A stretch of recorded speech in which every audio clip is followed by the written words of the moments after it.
ನಮಸ್ಕಾರ ಸ್ನೇಹಿತರೆ. ಆರ್ಸಿಬಿ ತಂಡದ ಬೌಲಿಂಗ್ ಬಿರುಗಾಳಿಗೆ ಧೂಳಿಪಟವಾಯಿತು ಪಂಜಾಬ್. ಪಿಬಿಕೆಎಸ್ ವಿರುದ್ಧ ಗೆದ್ದು ಇತಿಹಾಸ ನಿರ್ಮಿಸಿತು ಆರ್ಸಿಬಿ. ಹಾಗಾದರೆ ಸುದ್ದಿಯ ಸಂಪೂರ್ಣ ಮಾಹಿತಿ ಏನು? ಅಷ್ಟಕ್ಕೂ ಆರ್ಸಿಬಿ ಹಾಗೂ ಪಂಜಾಬ್ ನಡುವಿನ ಪಂದ್ಯ ಹೇಗಿತ್ತು ಗೊತ್ತಾ?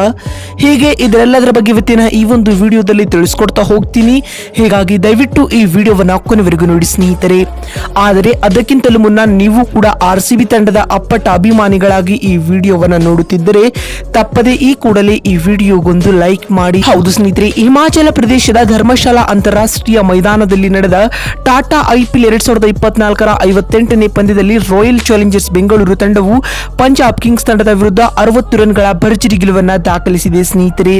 ಹೌದು, ಈ ಒಂದು ಪಂದ್ಯದಲ್ಲಿ ಟಾಸ್ ಸೋತು ಮೊದಲು ಬ್ಯಾಟಿಂಗ್ ಮಾಡಿದ ರಾಯಲ್ ಚಾಲೆಂಜರ್ಸ್ ಬೆಂಗಳೂರು ತಂಡವು ನಿಗದಿತ 20 ಓವರ್ಗಳಲ್ಲಿ 7 ವಿಕೆಟ್ ಕಳೆದುಕೊಂಡು 241 ರನ್ ಬಾರಿಸಿತು.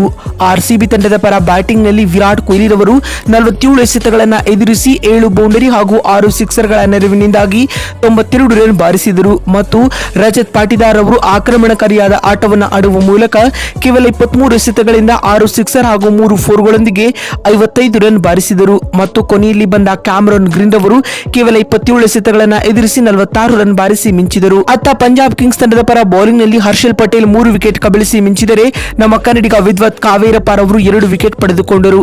ಇದರೊಂದಿಗೆ 242 ರನ್ಗಳ ಸವಾಲಿನ ಗುರಿಯನ್ನ ಬೆನ್ನಟ್ಟಿದಂತಹ ಪಂಜಾಬ್ ಕಿಂಗ್ಸ್ ತಂಡವು ಉತ್ತಮ ಆರಂಭವನ್ನ ಪಡೆದುಕೊಂಡಿರಲೇ ಇಲ್ಲ. ಪ್ರಭ್ಸಿಮ್ರನ್ ಸಿಂಗ್ ರವರು 6 ರನ್ ಬಾರಿಸಿ ವಿಕೆಟ್ ಒಪ್ಪಿಸಿದರು.